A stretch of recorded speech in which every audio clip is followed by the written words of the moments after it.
long as you're willing to work.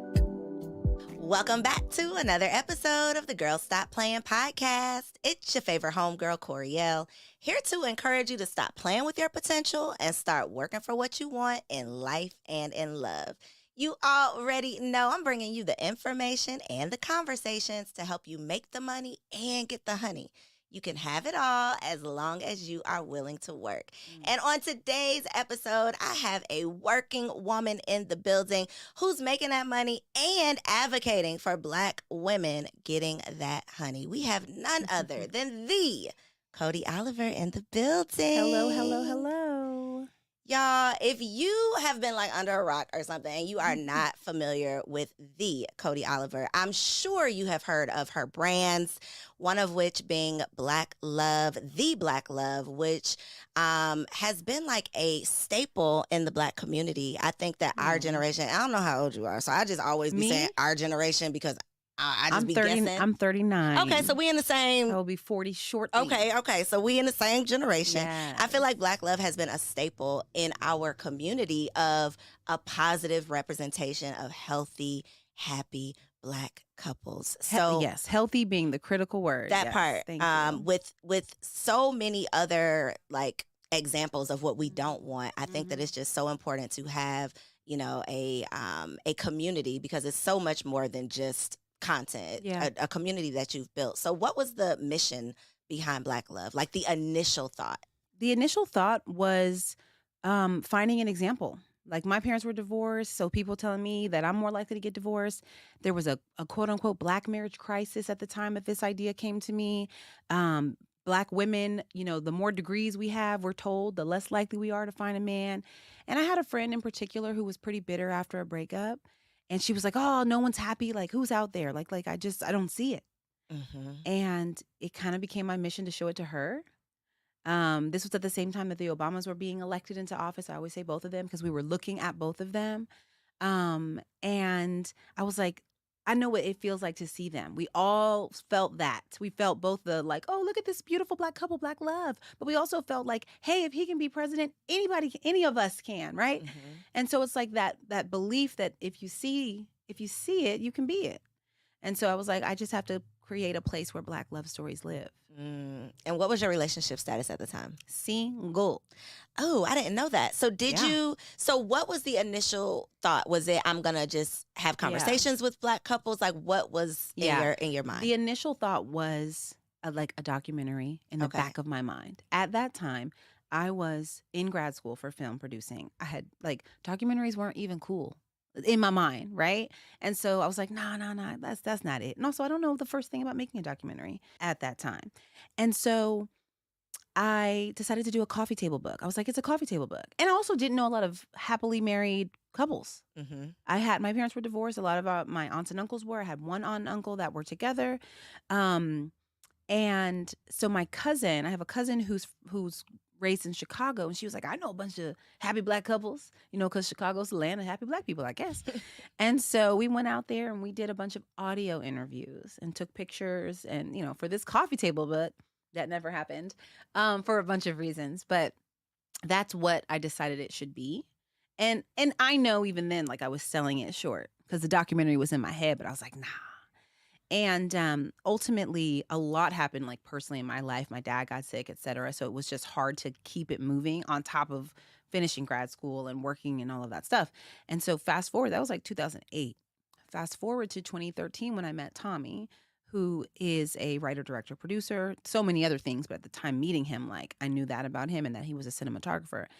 And I told him about the idea early on. Like we were dating immediately. So I told him about the idea pretty early, and he was like, we should just do it. Because I told him, like, I think it's a documentary. And he was like, yeah, let's do it.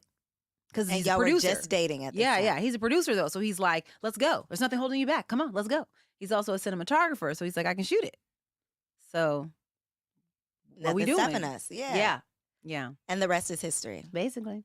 So when you come up with an idea like this, I think the part that the people on the outside looking in don't often realize is that when you come up with this great idea, who funds it?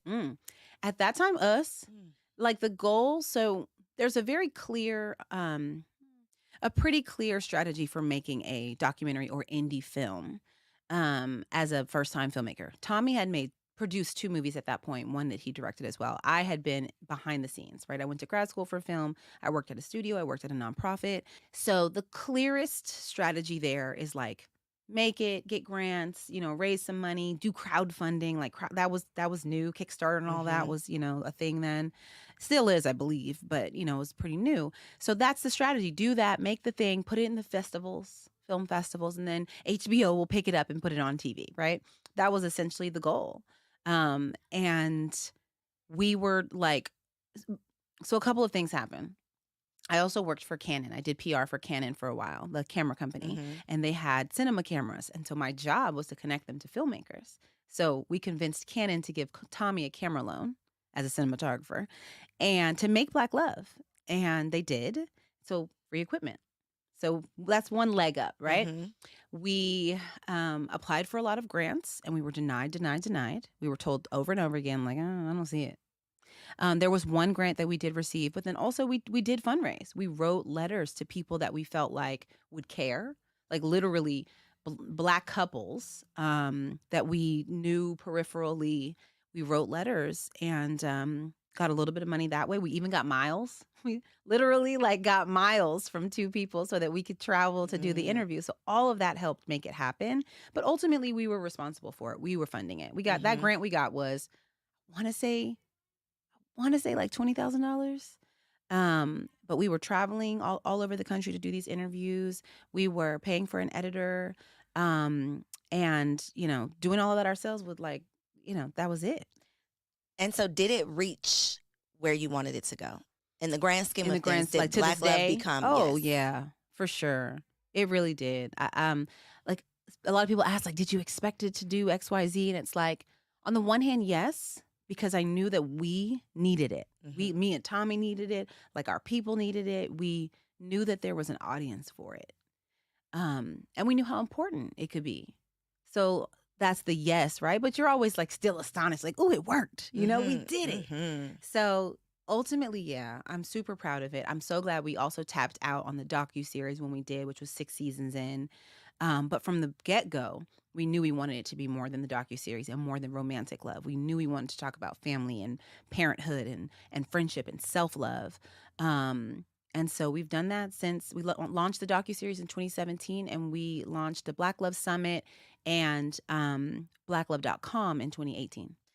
So why is it over? Why did it end? Fair. Me and my husband, we need to get on the couch. I would stalk and comment and all of the things. And I got onto a couch. You did. I did get onto a couch. So shout out to God because that manifestation did come about. But what happened? Should I be sad? Because I don't think you're sad about it being over. Well, okay, a couple of things. First of all, to be clear, Girl Stop Playing listeners, Coriel and her husband can be seen right now on Couch Conversations on the Black Love Plus app and Black Love's YouTube channel. Okay, thank you. And that was amazing and wonderful, and God, it was certainly manifested. But I've also been following you. Okay, leave the comments and the DMs because people like me and Coriel do read them. We do. So I, very familiar with you, and so I was very excited when our producer was like, Coriel applied. I'm like, what? Whatever she said in the interview, so that's crazy it. to me. She in. Let's go. I love it. So, that's very real. And so why did the docuseries end? Well, a couple of reasons. Number one, since the very beginning, Tommy and I have been doing these interviews, just the 2 of us. We wanted to create an intimate space for that conversation to be as vulnerable and transparent as possible with the couple. So it's the 2 of us and the 2 of them.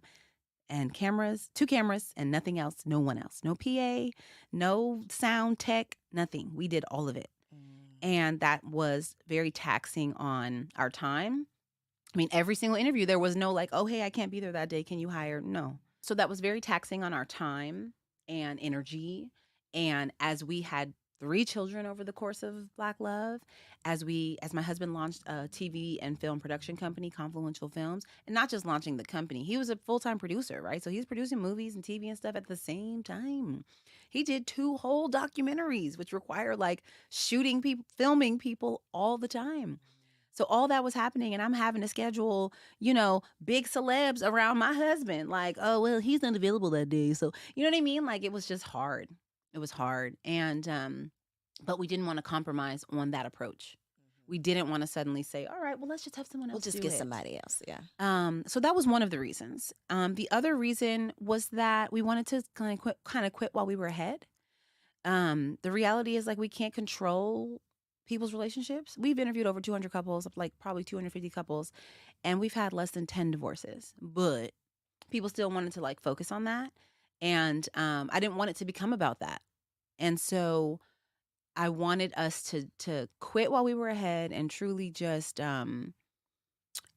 leave it all on the field, you know? So did you ever? And I'm assuming the answer is yes, because we're artists, we're sensitive about our shit. This is a baby that you have Yes, birthed. then yes. What is it, a bittersweet moment, like making the decision that it's To coming end to an it? end? Have you For dealt with sure. people like me who are like, girl, bring this couch back? For sure. No, it's totally bittersweet. And I would say the hardest part for me has been I loved meeting couples and being like, ooh, I know what I want to do. I want to put you on Black Love. You know what I mean? Like wanting to tell their stories, wanting to tell these unique, inspiring stories. And I say unique, like we never like professed that like every couple on Black Love was unique as much as I would just meet somebody and get a nugget and be like, oh, somebody else needs to hear your story. Somebody else needs to hear that.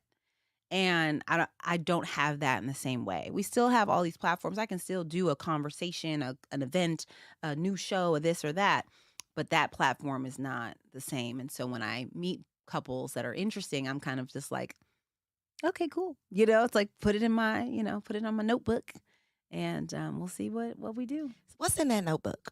Huh. What's like Oh man. grand scheme Yeah. of things, like the next? Yeah. And do you feel pressure for there to be a next big thing? Let me think on that one. But as far as like what's in the notebook, so much has happened since Black Love docuseries, right? We launched in 2017, 6 seasons. While doing that, we started the Black Love Podcast Network. We have 8 podcasts. And so just being able to tell some of those individual stories and journeys through that, right? So we have not that good to go through each one, but just the breadth of it, right? We've got 2 parenting podcasts.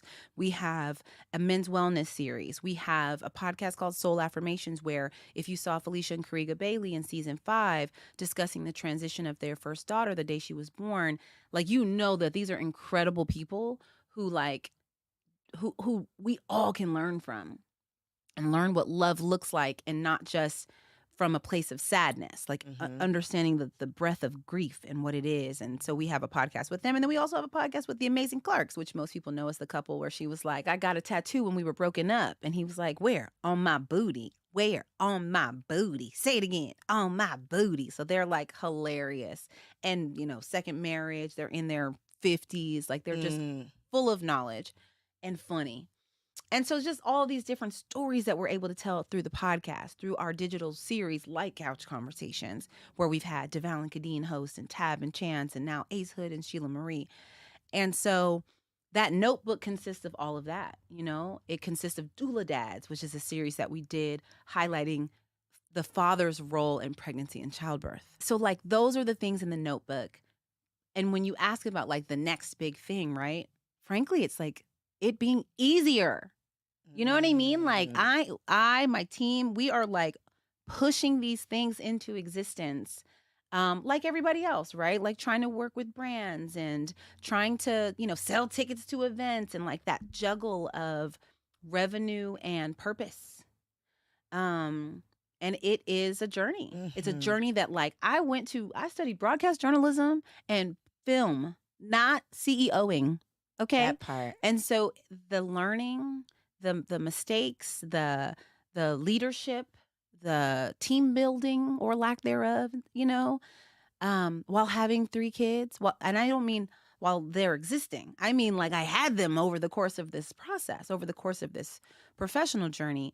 There's just so much stretching and stretching of the mind and the body. And so what's next is like being able to do those things while also like taking care of myself and my family, like having some peace. It's a lot. It's a lot of work. It's a lot of work. It's so much work, and it can feel so lonely, especially when it appears from the outside that you have it all together. That's annoying as hell. It's like, thank you, But that Yeah. kind of does me a Yeah. disservice Yeah. because now you don't want to help me. Now you're not reaching out for Girl. support. Now you're Yeah. not reaching out to help because you Yeah. think I got it all together. Yeah. I'm glad I make it look like I do. I'm glad I don't look like what I've been through, Right. but I'm still going through some things. I Yeah. don't just have it made in the shade. And I think Yeah. that's the part that social media kind of does a disservice because people expect that once you've achieved this thing or made it to this certain place, you're living a good life. And it's like, Yeah. no, I'm still, No. it's still hard. Like it still takes work for me to be able to do these things.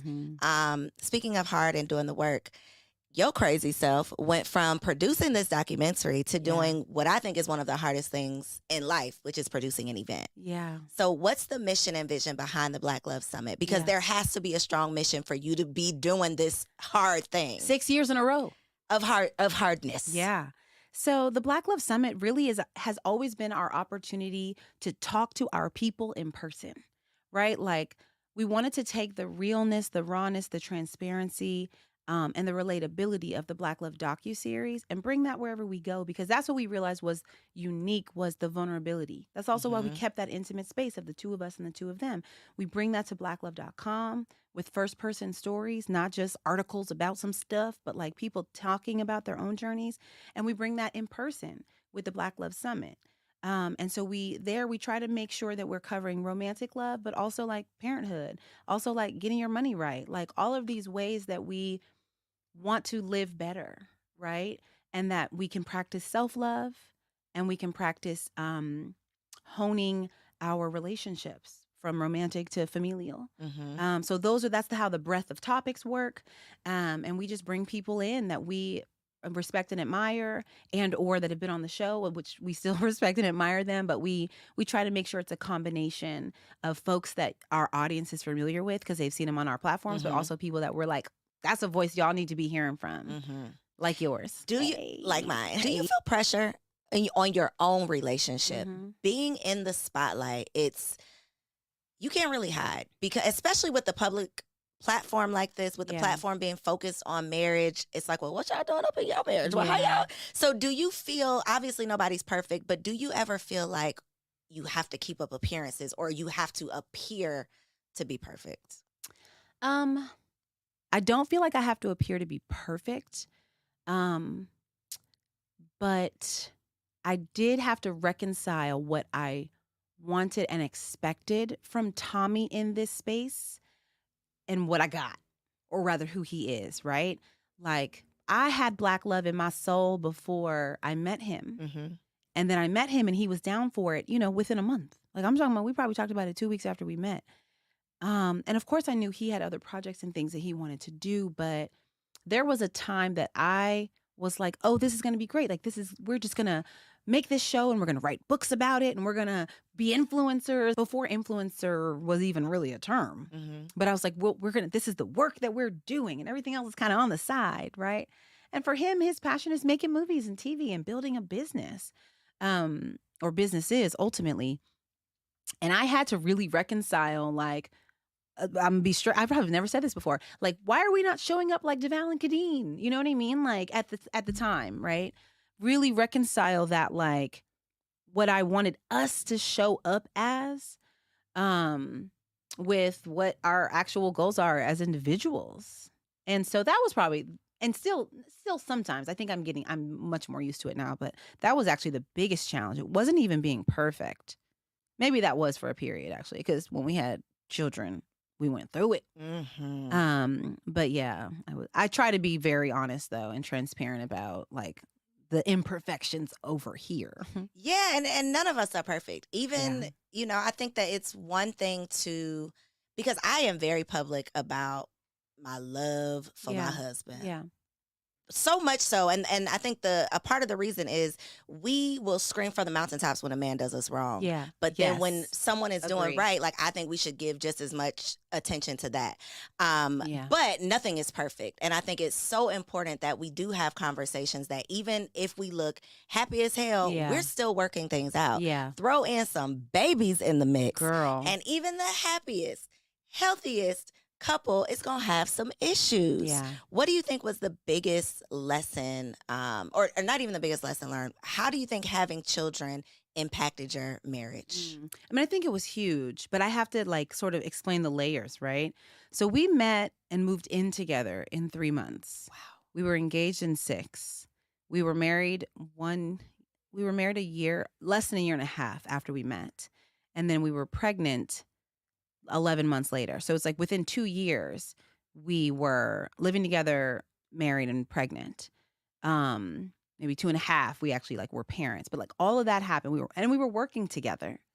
All of that was happening. And in a sense, we were still getting to know each other. Mm-hmm. We knew what we knew to decide, let's get married. We have the same goals and we make each other happy. And like, we know what we want it to be in 10 years and 20 years and da-da-da-da-da. We know what the goal is. But like, we were still getting to know each other in a lot of ways. And then you have a child and now you're getting to know how that person acts without sleep. You know what I mean? Like The worst version of them. right. And you're learning what their gender role, understanding is. And again, none of that, ultimately, those individual things weren't problems. It was all of it. We actually had a really good, I would say, parenting approach because we both just wanted to be parents so bad that nothing was a problem, right? It was like the poop, the pee, the late nights, whatever, we gonna do it. But it was also the working together. It was all of those things that were happening at the same time. And then just like surviving that and then getting pregnant with twins. So kids shook things up though too, because for the nature reasons, I was the person physically going through all of this while we both are showing up at work every day. Right? So that made it a lot harder for me and I think created more of a disconnect too, because he's also a very no nonsense professional. And so for him, it's like the work still got to get done. Doesn't mean my husband's like cracking the whip, like you better go to work. It's not that, but it's kind of like, but this is what's needed. So we got to figure out how to get it done. And I can do this. You still got to do that, So it was the compounded everything that kids, I don't want to say made worse. What is the word? Like just had an impact on, And how far apart are the girl? These kids are 2 years apart. Okay, so you're crazy as well. Yeah. But I think it's going to work out for us. 3 under 3.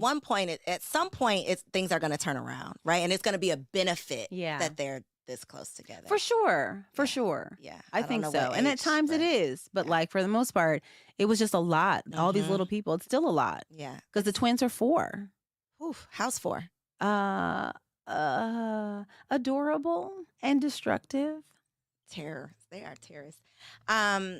I wanted to ask about, where did I want to go? I wanted to talk about, you said you had an expectation of how you would show up in your coupledom. Yeah. Do you still have that expectation? Because I think for women who find ourselves in this space and the poor men who find themselves as our partners, they kind of get thrown into, and we had this conversation on the couch conversations of just the partners of the public person. Yeah. How is that dynamic now? Because I don't think it's going to change. It's not like you're going to go into the shadows and, like you're still very much. I would say Front Street. I have learned how to, I would just say that I've learned what his boundaries are. And I truly don't have a desire for him to show up any differently online or in public. I really don't. And I have a great time. I enjoy social media, or at least I try to, right? I think it's a fun place, or it can be a fun place. And so I try to just like do it for the fun of it. And right now, I don't have a desire for him to change anything that he's doing. I will say we have a long-standing issue, I guess, that I was going to say people have picked up on. It's not like that deep where people are like, oh, I can tell that they're at odds here. No, but people comment on, which is that I am me and I am colorful and I like to dress up for occasions. And Tommy, is on his Steve Jobs, right? He's like, I'm going to wear this black t-shirt and these pants every day. And so so that is like a constant conversation.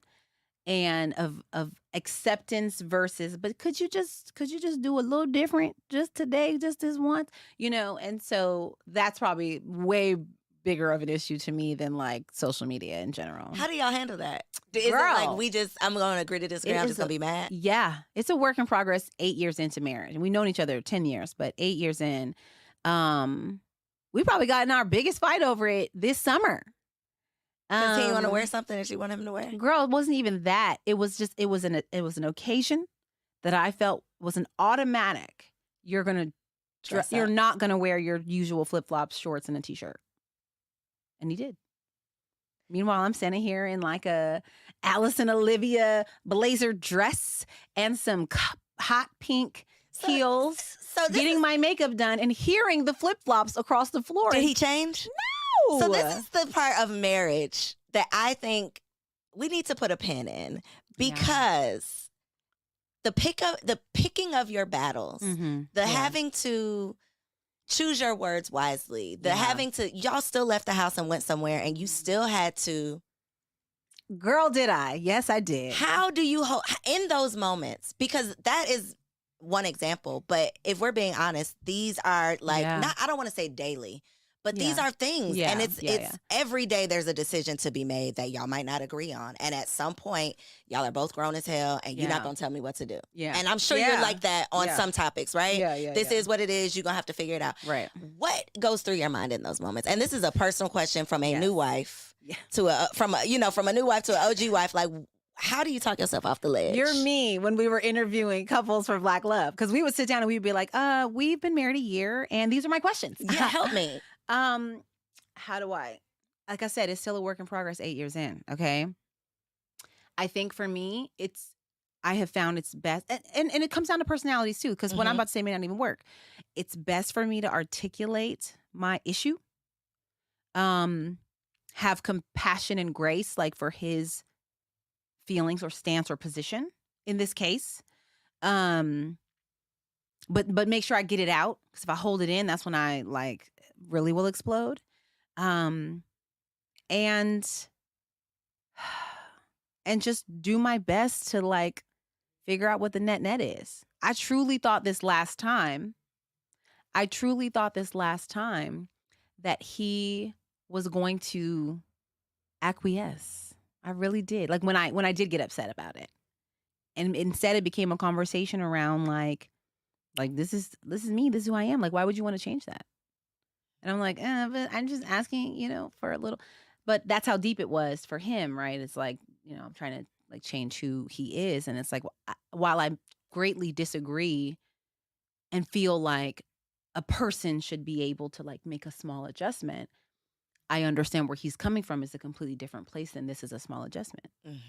And so it's like understanding, or trying to understand where the other person is coming from and how much can you impact that thing, or is this just going to be a lifelong fight? And is that what you want?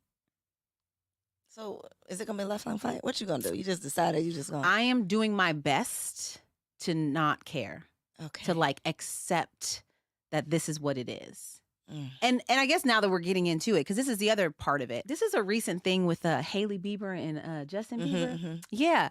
And I've seen the comments about them, and I've seen some comments about us where people will say, I just love how he always does him, and she like lets him do that and appreciates him. And it's just funny. People are assuming the other side of it. But I get the like respecting someone who does them all the time, right?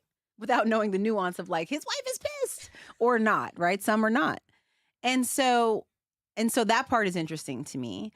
But ultimately I'm just doing, like, I really am trying to just let it go. I am really trying to just let it go. I wish you well with that. Thank you. Because you'll see now. Whoever's we gonna be watching like, is definitely gonna be looking and be like, "Oh, she did not win that one." Yeah, she did not win that one. I think that's a man thing, though. Honestly, majority, and it's not an all man, but because my husband don't be going either. But we've gotten to the place where it's like, let's just argue about it today because in 10 days when it's time for you to put that on, I don't want to argue on the day of. That part. Let's argue today. So yes, those are the adjustments we make. Yeah. We just, Lord, I'm telling all the tea, but look, Tommy, don't be mad. This is real. No, we need help us, Tommy. We need help. We just went to a wedding that was a black tie wedding, and they were serious. They had a mood board. They had black tie, all black. And, you know, if you don't, you know, follow the rules, like, you know, we're not gonna let you in. Now, I didn't see them turn anybody away, but I definitely was like, Tommy. No, this is what he said when I first told him. He was like, they know me. No, ma'am. I was like, babe, come on, That's man. next level right there. It's their wedding. Like, can we just? Yeah, no. He's serious. Like, can you just try? Like, I can help. Can you need me to help? And he was like, no, I got it. And I mean, a couple of days out, I was like, so what are you wearing? And he was like, I haven't decided yet. And that was my, like, let's argue about it now. But he didn't even want to talk about, like, he was giving me nothing. He was like, I haven't decided. I was like, you haven't decided, like, whether you're going to have something tailored or, like, or what? And he was like, I'm going to pick something that's up there. I'm like, you ain't got no black tie in this closet. Anyway, ultimately, he made it work. He did his thing. It was like a black shoe, black jeans. He didn't get kicked out, though. And a tuxedo jacket situation. And he looked amazing. He did not get kicked out. I was still a little like this when we were in the car. But he was cute. Okay. He was cute. He tried. He did his version. And that's my things. Like, I appreciate his version. But sometimes give me something. Sometimes his version is not trying. Mm-hmm. And I'm like, bruh. But and I can't even say, like, oh, he did that for me. I don't know why he did it ultimately. That's the other thing. I kind of have to just let him do it and not make too much of a fuss other than, you look great. And just, like, let that be that. But, yeah, so, you know, I never know what I'm going to get. And I've already told him, though, because the thing we fought over this summer, I was just like, next time, I'm just, like, know that when we get on a red carpet and I step away from you, this is why. And he's okay with it. Dang. Yeah. Don't get no ideas. I don't want my husband to get no ideas. I need you got to conform, please. You got to conform. So over the years, this is my last question, but I have to ask you because I feel like you are just like a resource. Because to have sat in, if I could just be a fly on the wall for the unedited versions of the conversations that you've been a witness to, priceless. One of the questions that I always ask anytime I have happily married couples sitting down, like, what is that thing? Like, can you describe it? One of the common denominators is always we were friends. Like, we like each other. Yeah. At the end, forget all of this other stuff. At the end of the day, we like each other. Yeah. What are like 2 or 3 common denominators, I guess, or conclusions that you could come to after all of those conversations for a couple watching this? Like, what are some takeaways that you can share just based on the conversations with the happy couples that you talk to? Okay. So the main thing, to be perfectly honest with you, is what we call the commitment to being committed. Like, it's literally the people who choose each other all the time. Because you could be friends first or you could not be, or, you know, all of those things. I think that stuff matters. But I think that every day you have to, like, be willing to do the work. And you either just, like, give up and don't do that, or you do. But both of you have to do it. And so it was funny because, you know, we did interview all of these couples and we came to that conclusion. Someone said it maybe in season 1 with us, like, said it to us, the commitment to being committed. And it stuck with us, and we kind of observed it throughout, right? From infidelity to bankruptcy to disease and illness. You know, it's like the choice to show up for each other. But the funny part is, before we ever made the show, we had watched this film called Meet the Patels. I used to work for a film festival. It was a documentary about this Indian actor, actually, in LA, who let his mom set him up on these, let his mom do the arranged marriage thing. He's American, or he's an American Indian, but his parents had an arranged marriage. And so through this really beautiful documentary, like, the lesson of, you make a choice to show up every day, no matter what. Like, of course, if somebody's bad to you or harming you, that's a different conversation. But these folks in the film, who had these arranged marriages, you're making a choice. You're checking some stuff off on paper, sure. You're letting your mama and her mama say, like, okay, I approve. And then you make a choice to show up and give your all. And I made a comment to my aunt and uncle who at the time had been married like 30 years. And I was like, yeah, it just seems like you just make a choice and commit to that. And they were like, duh. And this is before we ever did the show, right? So it just was like tripling down on that fact. But like you choose it. And if there comes a point that you don't, and you're really sure about why you don't, but until then, like, you choose to honor your vows, honor that person, honor the commitment that you made, I got one last question. This is the last one for real. Yeah.